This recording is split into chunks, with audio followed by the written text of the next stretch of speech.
আওয়ামী লীগ ছাড়া মহাজোটের সব শরিক এখন বিরোধী দল, বললেন ওবায়দুল কাদের। সংসদে তারা বিরোধী দলের আসনে বসলে দায়িত্বশীল বিরোধিতা যদি তারা করেন, সেটা সরকারের জন্য ভালো, তাদের জন্য ভালো। আমি বাংলাদেশের প্রতি অকৃত্রিম বিশ্বাস ও আনুগত্য প্রকাশ করিব। স্পষ্ট হলো ১ দশক পর আওয়ামী লীগের একলা পথ চলা। দেখছিলেন প্রধান শিরোনাম। রাতের সময়ের সঙ্গে আছি আমি মিজানুর রহমান কবির এবং আমি কামরুজ্জামান মামুন। এবার অন্যান্য শীর্ষ সংবাদ। নির্বাচন নিয়ে রাজনৈতিক দল ও নাগরিকদের সঙ্গে সংলাপের বিষয়ে ঐক্যফ্রন্টের স্টিয়ারিং কমিটির বৈঠক, ছিলেন না বিএনপির কেউ। দুর্নীতির বিরুদ্ধে জিরো টলারেন্স নীতি অব্যাহত থাকবে, জনপ্রশাসন মন্ত্রণালয়ে প্রধানমন্ত্রী হুঁশিয়ারি দিলেন, দুর্নীতিতে জড়ালে কেউ রেহাই পাবে না। সন্ত্রাস ও দুর্নীতির বিরুদ্ধে জিরো টলারেন্স বাংলাদেশের কূটনীতিকদের সঙ্গে বৈঠকে পররাষ্ট্রমন্ত্রী, সহযোগিতার সম্পর্ক বজায় থাকবে, ব্রিফিংয়ে কূটনীতিক কোরের প্রধান। চিকিৎসা সেবার বঞ্চনা নিয়ে সাধারণ মানুষের ক্ষোভ কাটছে না, অর্থ বরাদ্দ সহ প্রয়োজন বিভিন্ন বিভাগের সমন্বয়, বলছেন বিশেষজ্ঞরা।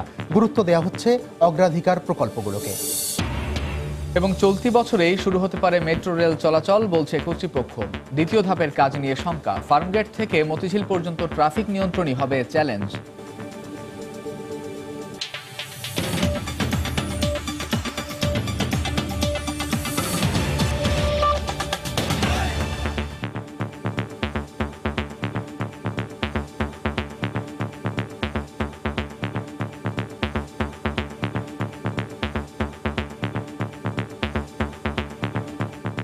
নবম ও দশম সংসদে শরিকরা একাধিক মন্ত্রিত্ব সহ সরকারে থাকলেও এবারই প্রথম শরিকবিহীন সরকার পরিচালনায় আওয়ামী লীগ।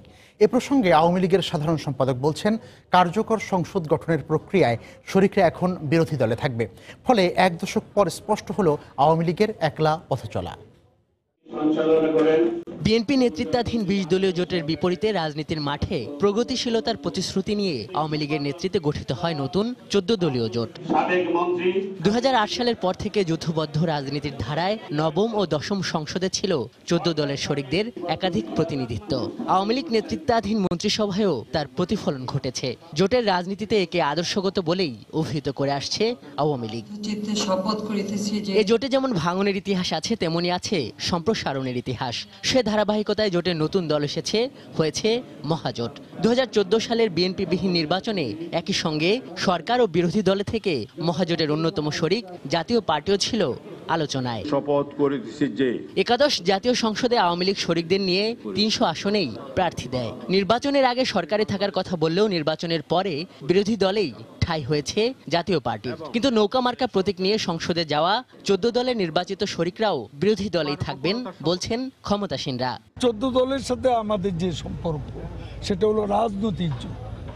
কাজে রাজনৈতিক জোট আমাদের থাকবেই, ১৪ দল থাকবে।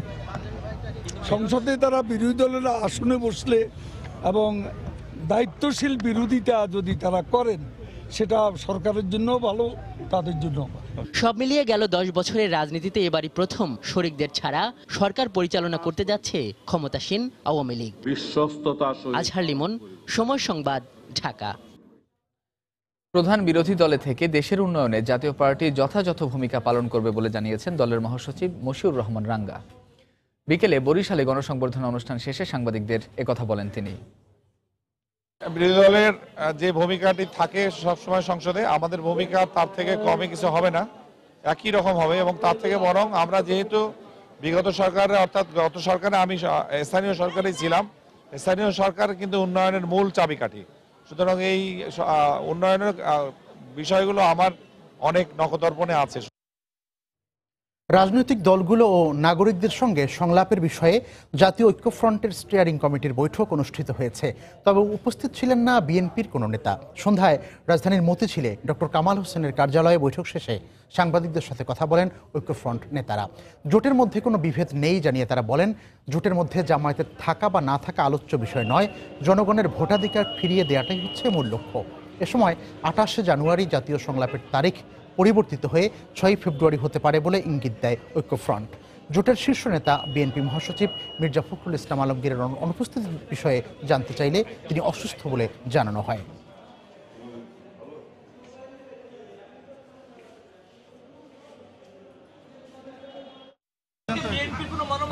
না না না, আমরা প্রথমে যে অবস্থায় শুরু করেছি এখনো আমরা ঐক্য ফ্রন্ট এই একই জায়গায় আছি, একইভাবে আছে, আমাদের মধ্যে কোনো দ্বিমত নাই। জামাত এখানে বড় ইস্যু হলো কি রকম করে? বড় ইস্যু আমাদের কাছে এখন 30 তারিখের ভোট, 29 তারিখ রাতে যে ডাকাতি হয়ে গেল তার বিরুদ্ধে। জামাতের সাথে আমরা ছিলাম না, এখনো নাই। এটা আমাদের কাছে আলোচ্য বিষয় হিসেবে খুব প্রাধান্য পাচ্ছে না। প্রধানমন্ত্রী শেখ হাসিনা বলেছেন, সন্ত্রাস, মাদক ও জঙ্গিবাদের মতো দুর্নীতির বিরুদ্ধেও জিরো টলারেন্স নীতি অব্যাহত থাকবে। কেউ দুর্নীতিতে জড়িয়ে পড়লে রেহাই পাবে না বলেও জানান তিনি। সকালে সচিবালয়ে জনপ্রশাসন মন্ত্রণালয়ের ঊর্ধ্বতন কর্মকর্তাদের সঙ্গে বৈঠকে একথা বলেন প্রধানমন্ত্রী। এ সময় সনাতন ধারা থেকে বেরিয়ে সেবামুখী স্বচ্ছ জনপ্রশাসন গড়ে তোলার নির্দেশ দিয়ে প্রধানমন্ত্রী বলেন, শিগগিরই উপজেলা পর্যায়েও আবাসন সংকট নিরসন করা হবে। নতুন মন্ত্রিসভার শপথ গ্রহণের 10 দিনের মাথায় সচিবালয়ে প্রধানমন্ত্রী শেখ হাসিনা।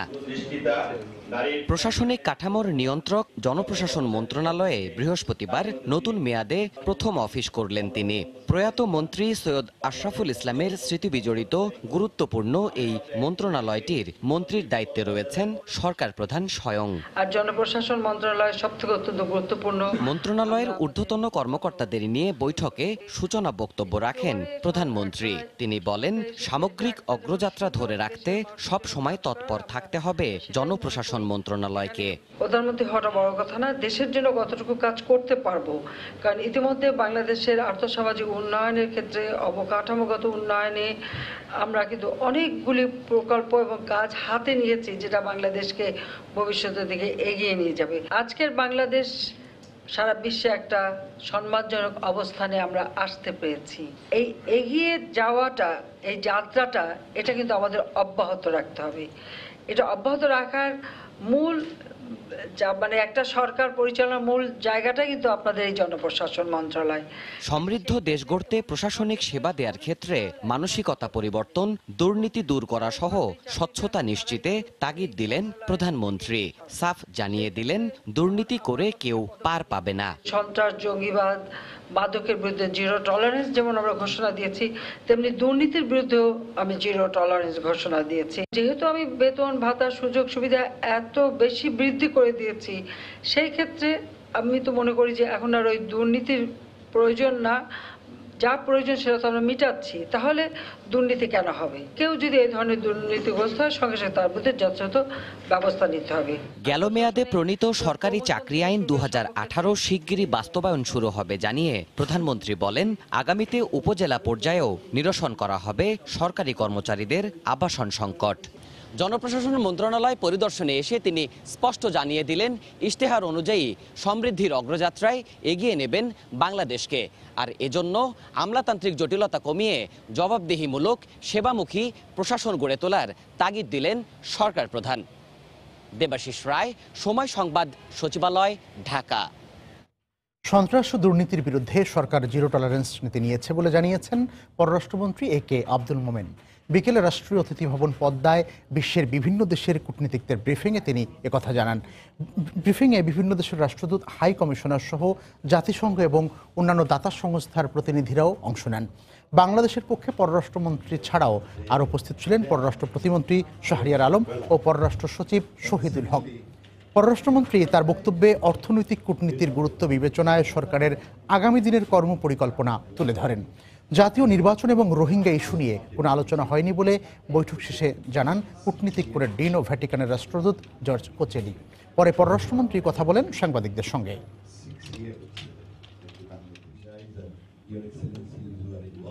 জনগণের প্রত্যাশা অনেক বেড়ে গেছে, শুধু আমাদের সামনে বড় চ্যালেঞ্জ, এবং এইগুলো অর্জনের জন্য আমরা সবার আপনার পার্টনারশিপ চাই, কোলাবোরেশন চাই, হেল্প চাই।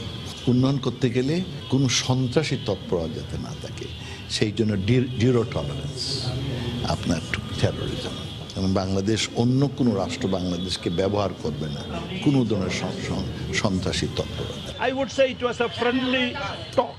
রাষ্ট্রীয় স্বার্থ সংশ্লিষ্ট বিভিন্ন বিষয় নিয়ে আমাদের আলোচনা হয়েছে। আমরা বিভিন্ন দেশের রাষ্ট্রদূতরা নতুন সরকারকে অভিনন্দন জানিয়েছি। বাংলাদেশের উন্নয়ন আর অগ্রগতি সরকার যাতে ধরে রাখতে পারে সে ব্যাপারে আমরা সহযোগিতা করব। শান্তি যেন বজায় থাকে তার জন্য সহযোগিতা আমাদের অব্যাহত থাকবে। একাদশ জাতীয় সংসদের সংরক্ষিত নারী আসনের জন্য তৃতীয় দিনের মতো আওয়ামী লীগের মনোনয়ন ফর্ম বিক্রি শেষ হয়েছে। সকাল থেকে ফর্ম কিনতে ও জমা দিতে ধানমন্ডিতে দলীয় সভাপতির রাজনৈতিক কার্যালয়ে ভিড় করেন মনোনয়ন প্রত্যাশীরা। একাদশ জাতীয় সংসদ নির্বাচনে আওয়ামী লীগ 297টি আসনে জয় পায়। সেই হিসেবে দলটি 50টি সংরক্ষিত নারী আসনের মধ্যে 43টি পাবে।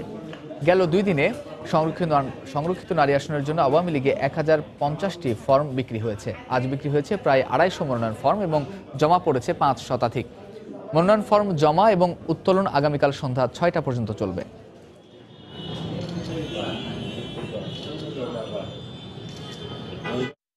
সংসদ সদস্যের যোগ্য, উনি যদি মনে করেন আমাকে দিবেন, আমাকে দিলে আমি অবশ্যই আমার যত অভিজ্ঞতা আছে আমি কাজে লাগাবো। তিনি তো এখন শুধু বাংলাদেশের নেত্রী নন, তিনি বিশ্ব নেত্রী। আমি আশা করি যে তিনি আমার কথা মাথায় রাখবেন এবং আমাকে বিবেচনা করবেন।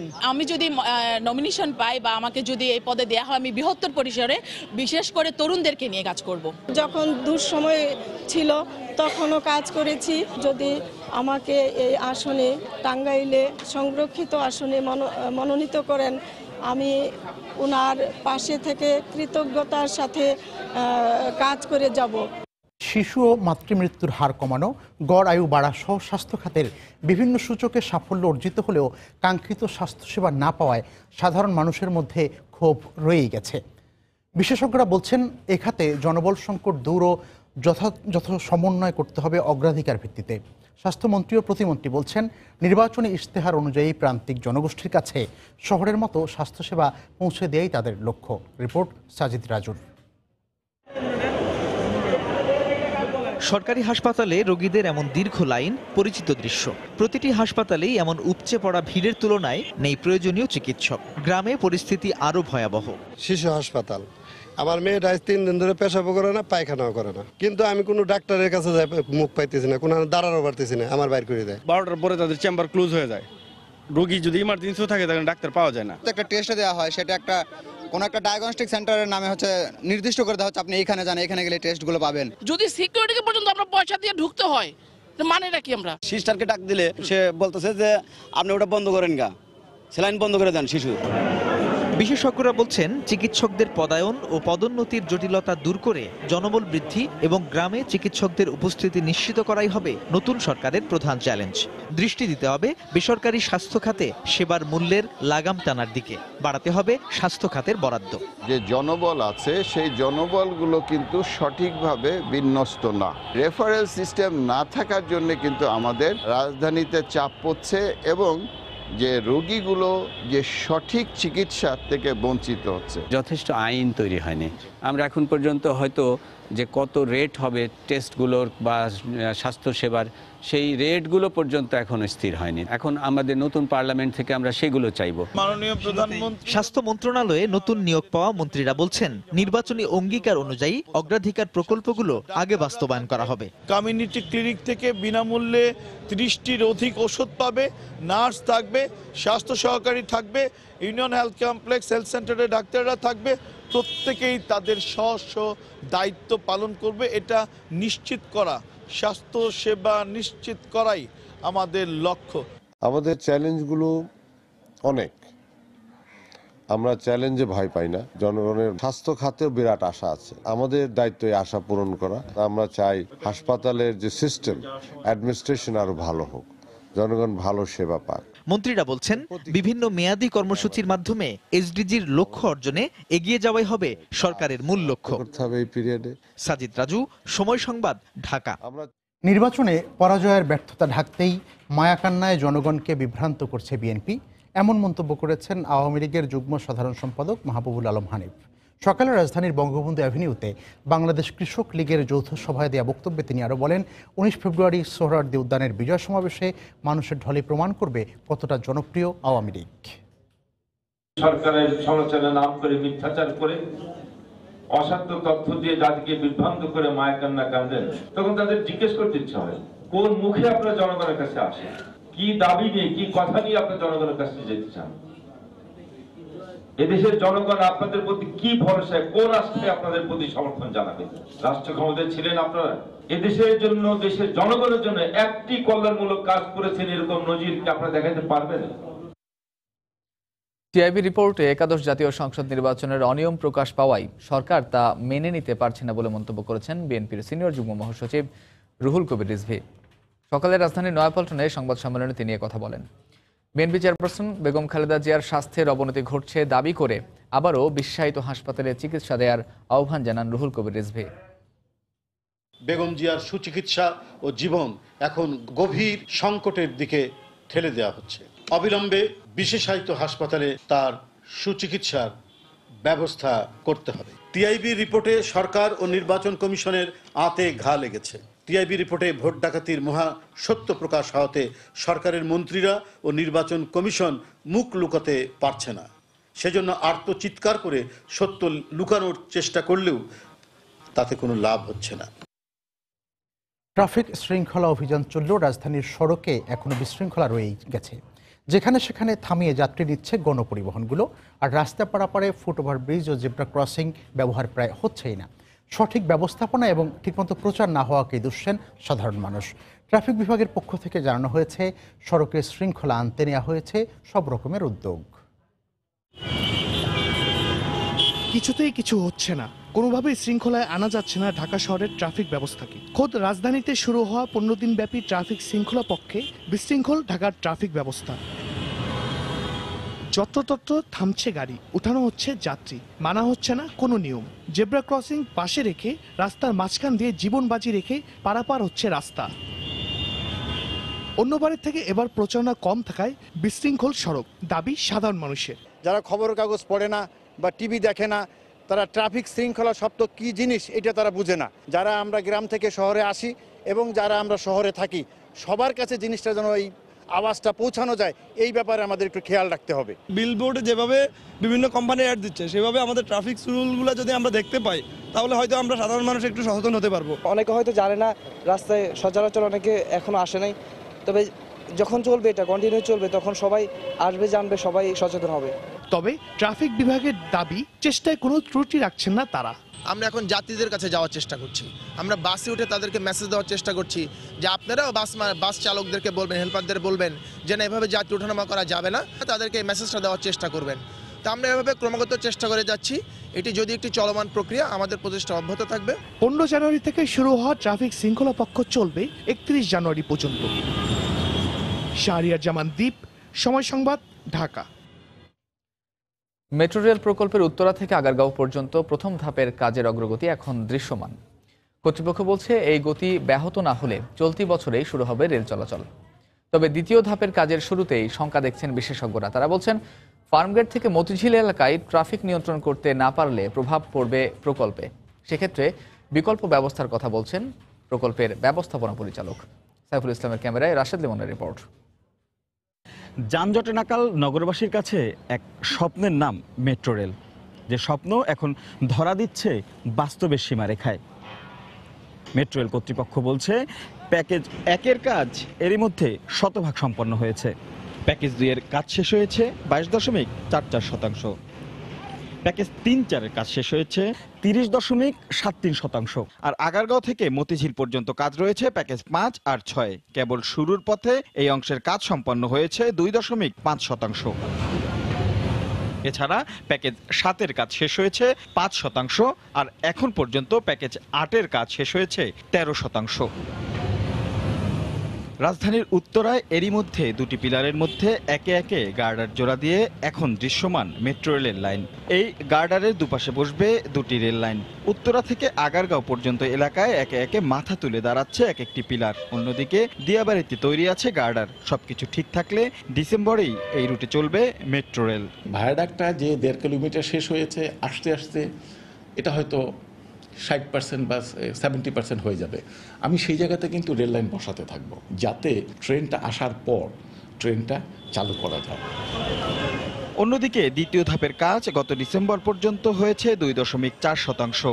আগারগাঁও থেকে পল্লবী অংশের কাজেই ট্রাফিক ব্যবস্থাপনায় যেখানে নগরবাসীকে হিমশিম খেতে হয়, সেখানে ফার্মগেট, কাউরান বাজার, শাহবাগ, মতিঝিলের মতো ব্যস্ততম এলাকায় এই বিশাল কর্মযোগ্য পরিচালনা সংশ্লিষ্টদের জন্য বড় চ্যালেঞ্জ বলে মনে করেন বিশেষজ্ঞরা। এই সময়টাতে আমাদের যেই নাগরিক দুর্ভোগটা হয় সেটাকে ব্যবস্থাপনা করাটাই একটা বড় ধরনের চ্যালেঞ্জ। এটাকে যতটা সহনীয় পর্যায়ে আনা যাবে ততটাই আমরা জনগণ এবং নগরবাসী স্বস্তির মধ্যে আসব। এক্ষেত্রে প্রথম ধাপের কাজের অভিজ্ঞতা থেকে বিকল্প ট্রাফিক প্ল্যানের কথা বলছেন কর্তৃপক্ষ। যতক্ষণ পর্যন্ত আমরা মাটির নিচের কাজগুলি করব সেই পর্যন্ত শুধু ওই অংশটুকু উপায় করছি। আমরা এখানে একটা নতুনভাবে একটা ট্রাফিক ম্যানেজমেন্ট প্ল্যান করেছি। সংশোধিত পরিকল্পনা অনুযায়ী এই অংশের কাজ শেষ হওয়ার কথা 2020 সালের ডিসেম্বর নাগাদ। রাশেদ লিমন, সময় সংবাদ, ঢাকা। নির্মাণ কাজ শেষ হওয়ার আগেই আয় করতে শুরু করেছে দেশের তৃতীয় সমুদ্র বন্দর পায়রা। সীমিত পরিসরে চলছে পণ্য খালাস কার্যক্রম, এগিয়ে চলেছে জেটি, নৌ ও সড়ক পথের নির্মাণ কাজ।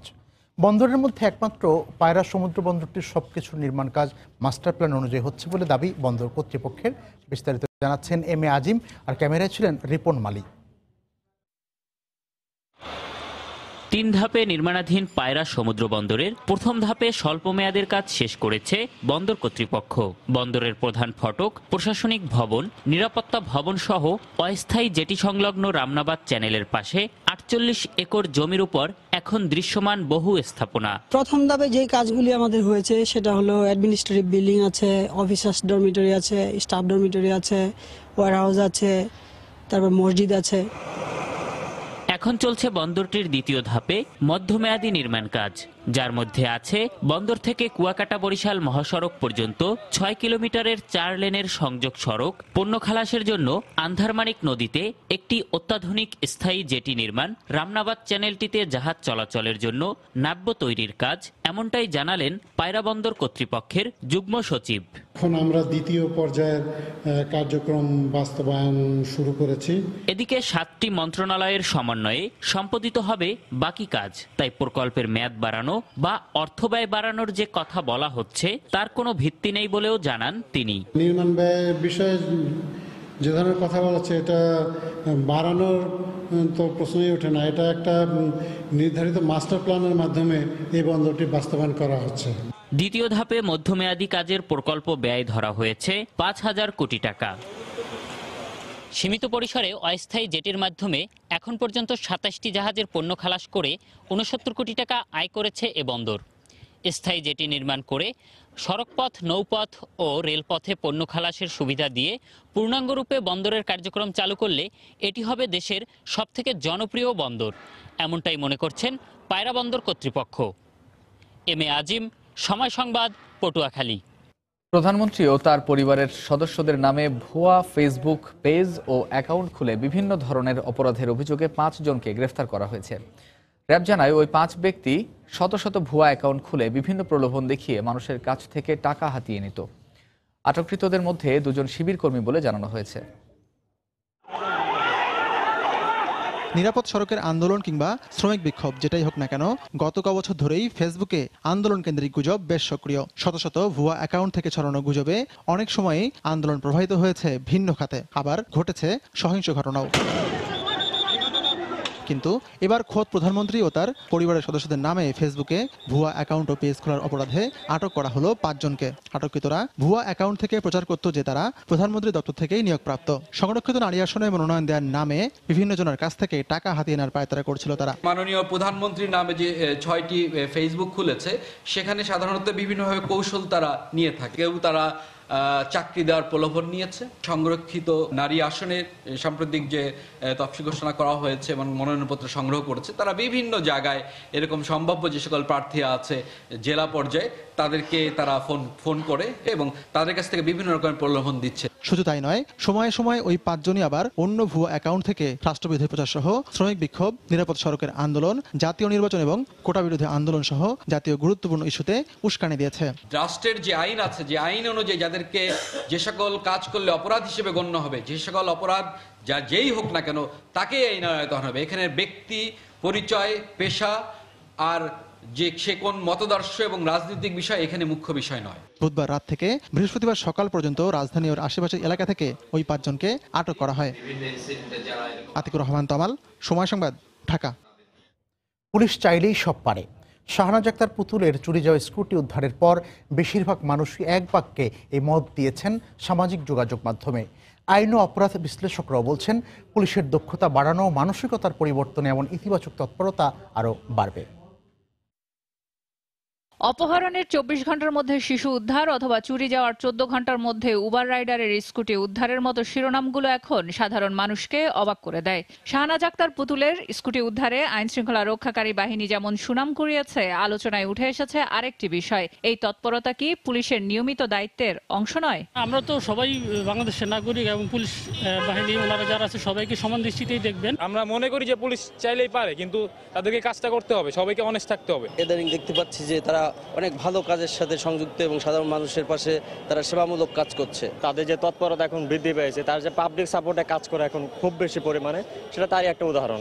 বিশ্লেষকরা বলছেন, পুলিশ যথাযথভাবে দায়িত্ব পালন করলেই অপরাধীদের জন্য আতঙ্ক হয়ে দাঁড়াতে পারে, তবে সেজন্য প্রয়োজন দক্ষতা বৃদ্ধির সুযোগ রাখা।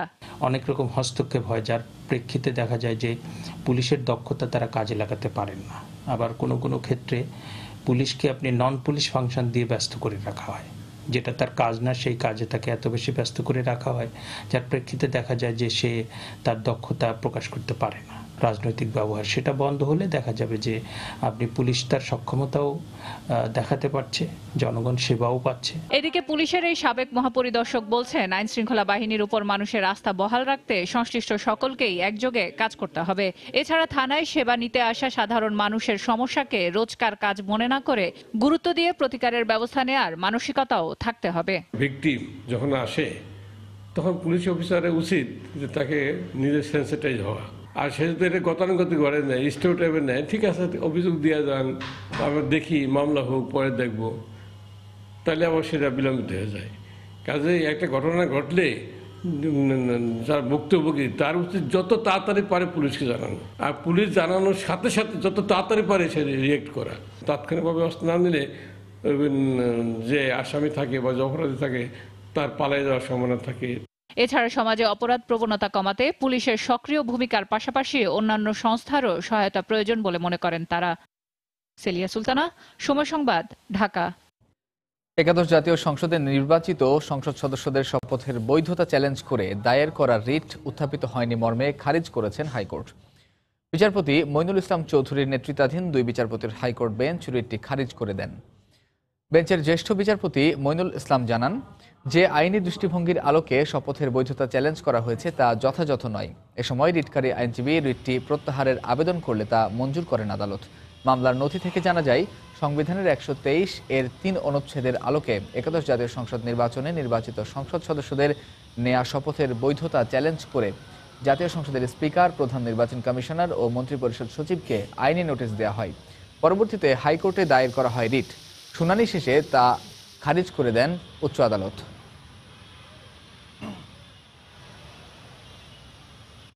দেশে আইনের শাসন থাকুক, সংবিধানের দেশ চলুক, সেটা তার নির্দেশ আছে এবং সে অ্যাগ্রি পার্সোনালি। সিভিলিয়ান সোসাইটিতে কনস্টিটিউশনাল বা সংবিধানের ভায়োলেশন হলো যে কোনো লোকে অ্যাগ্রি হতে পারে।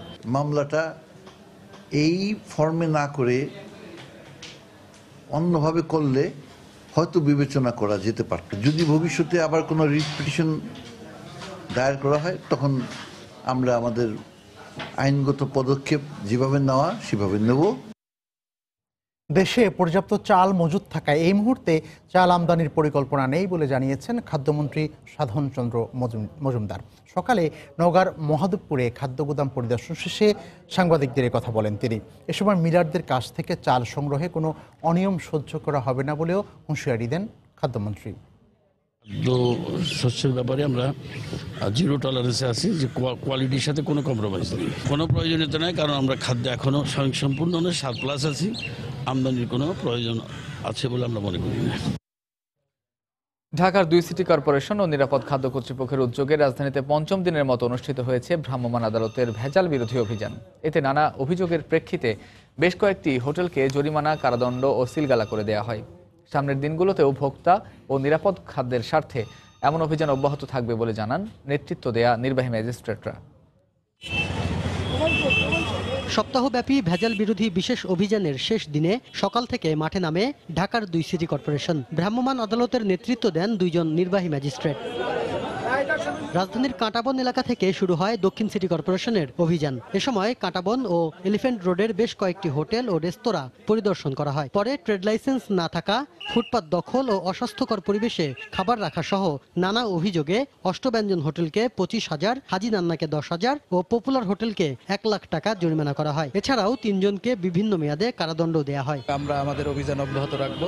তবে এটা ছিল একটা ক্রাশ প্রোগ্রাম, কিন্তু ক্রাশ প্রোগ্রাম ছাড়াও নিয়মিত অভিযান হিসেবে আমাদের অভিযান সবসময় চলবে। সারা পড়েছে এবং সাধারণ মানুষ আমাদের এই অভিযানকে স্বাগত জানিয়েছে এবং তারা আরও এই অভিযানকে অব্যাহত রাখার জন্য আমাদের কাছে অনুরোধ করেছে। সুতরাং আমরা বুঝতে পারি যে আমাদের একটা সফলতা অবশ্যই আছে। এদিকে রাজধানীর কারওয়ান বাজারে অবৈধ একটি পানির কারখানায় অভিযান চালায় বাংলাদেশ নিরাপদ খাদ্য কর্তৃপক্ষ। এ সময় মান নিয়ন্ত্রণ ছাড়াই ওয়াসার পানি বাজারজাত করায় অনুমোদনহীন প্রতিষ্ঠানটি সিলগালা করা হয়। আর ফার্মগেট এলাকায় কাসুন্দি রেস্তোরাঁয়ও অভিযান চালিয়ে সিলগালা করে দেওয়া হয়। যে টেম্পারেচার মুরগির মাংস রাখার উচিত ছিল সেখানে না রেখে তারা সেই একটা নোংরা জায়গায় মুরগির মাংস রান্না করা নেহারি এবং রান্না করা গরুর মাংস সেখানে তারা ডাম করে রেখে দিয়েছেন। তো এই বিষয়গুলো সন্তোষজনক ছিল না এবং নিরাপদ খাদ্য আইন বিরোধী ছিল। এই কারণে তাদের 3 লক্ষ টাকা জরিমানা করা হয়েছিল, কিন্তু তারা দোষ স্বীকার করতে অস্বীকার জানান। এই অস্বীকৃতি জানানোর কারণে আমরা নিয়মিত দিকে যাব। অভিযানের কারণে এলাকার অনেক দোকান বন্ধ করে দেওয়া হয়। যেসব প্রতিষ্ঠান এমন কাজ করেছে তাদের তালিকা করে ব্যবস্থা নেওয়া হবে বলেও জানান নির্বাহী ম্যাজিস্ট্রেট। শাফিন জাহিদ, সময় সংবাদ, ঢাকা। কুষ্টিয়া মেডিকেল কলেজের নির্মাণাধীন ভবনের ছাদ ধসে এক শ্রমিকের মৃত্যু হয়েছে। আহত হয়েছেন আরও 5 জন। ঘটনা তদন্তে 3 সদস্যের কমিটি গঠন করেছে জেলা প্রশাসন। বিকেলে শহরের লাহিনী বড়তলা এলাকায় এই দুর্ঘটনা ঘটে। প্রত্যক্ষদর্শীরা জানান, মেডিকেল কলেজের নবনির্মিত ভবনের বারান্দার ছাদ ঢালাইয়ের কাজ চলছিল। হঠাৎ ছাদটি ধসে পড়লে সেখানে আটকা পড়েন কয়েকজন শ্রমিক। খবর পেয়ে ফায়ার সার্ভিসের 2টি ইউনিট ঘটনাস্থলে পৌঁছে গুরুতর আহত অবস্থায় তাদেরকে উদ্ধার করে সদর হাসপাতালে পাঠায়। সেখানে চিকিৎসাধীন অবস্থায় এক নির্মাণ শ্রমিকের মৃত্যু হয়।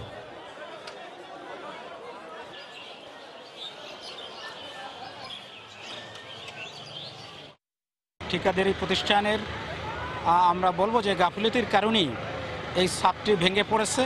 সেখানে আমরা যতটুকু দেখলাম সেটা হলো যে বাঁশের মাধ্যমে সেন্টারিং করা হচ্ছিল। আমাদের বিজ্ঞ অতিরিক্ত জেলা ম্যাজিস্ট্রেটের নেতৃত্বে 3 সদস্য বিশিষ্ট একটি কমিটি গঠন করা হয়েছে। প্রতিবেদন পাওয়ার পরে আমরা আইনানুগ ব্যবস্থা গ্রহণ করব। রংপুরে একই পরিবারের 3 জন সহ আলাদা সড়ক দুর্ঘটনায় সারা দেশে 11 জন নিহত হয়েছেন।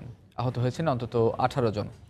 সকালে ময়মনসিংহ থেকে ঢাকাগামী প্রান্তিক পরিবহনের একটি বাস টাঙ্গাইলের কালিহাতী উপজেলার বাংরা এলাকায় পৌঁছালে নিয়ন্ত্রণ হারিয়ে খাদে পড়ে যায়। এতে ঘটনাস্থলে নারীসহ 2 জনের মৃত্যু হয়। খবর পেয়ে পুলিশ ও ফায়ার সার্ভিস কর্মীরা পৌঁছে আহত 15 জনকে উদ্ধার করে সদর হাসপাতালে পাঠায়। এদিকে বিকেলে রংপুরের পীরগঞ্জের 20 মাইল এলাকায় ঢাকাগামী একটি যাত্রীবাহী বাস পেছন থেকে মোটরসাইকেলকে চাপা দেয়। এতে মোটরসাইকেল থেকে ছিটকে পড়ে বাসের নিচে পিষ্ট হয়ে একই পরিবারের 3 জন মারা যান। দুর্ঘটনার প্রতিবাদে এলাকাবাসীর বিক্ষোভের কারণে রংপুর ঢাকা মহাসড়কে 1.5 ঘন্টা যান চলাচল বন্ধ ছিল। এছাড়া কুমিল্লা, নওগাঁ, গাজীপুর সহ বিভিন্ন স্থানে সড়ক দুর্ঘটনায় আরও 6 জন নিহত হয়েছেন।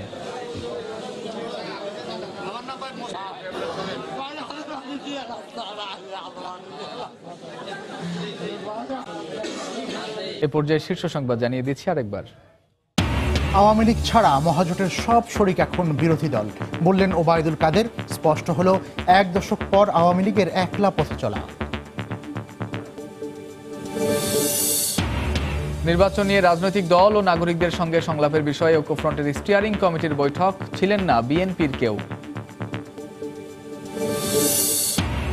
দুর্নীতির বিরুদ্ধে জিরো টলারেন্স নীতি অব্যাহত থাকবে। জনপ্রশাসন মন্ত্রণালয়ে প্রধানমন্ত্রী হুঁশিয়ারি দিলেন, দুর্নীতিতে জড়ালে কেউ রেহাই পাবে না। সন্ত্রাস ও দুর্নীতির বিরুদ্ধে জিরো টলারেন্স বাংলাদেশের। কূটনীতিকদের সঙ্গে বৈঠকে পররাষ্ট্রমন্ত্রী। সহযোগিতার সম্পর্ক বজায় থাকবে, ব্রিফিংয়ে কূটনীতিক কোরের প্রধান। এবং চিকিৎসা সেবার বঞ্চনা নিয়ে সাধারণ মানুষের ক্ষোভ কাটছে না। অর্থ বরাদ্দ সহ প্রয়োজন বিভিন্ন বিভাগের সমন্বয়, বলছেন বিশেষজ্ঞরা। গুরুত্ব দেওয়া হচ্ছে অগ্রাধিকার প্রকল্পগুলো।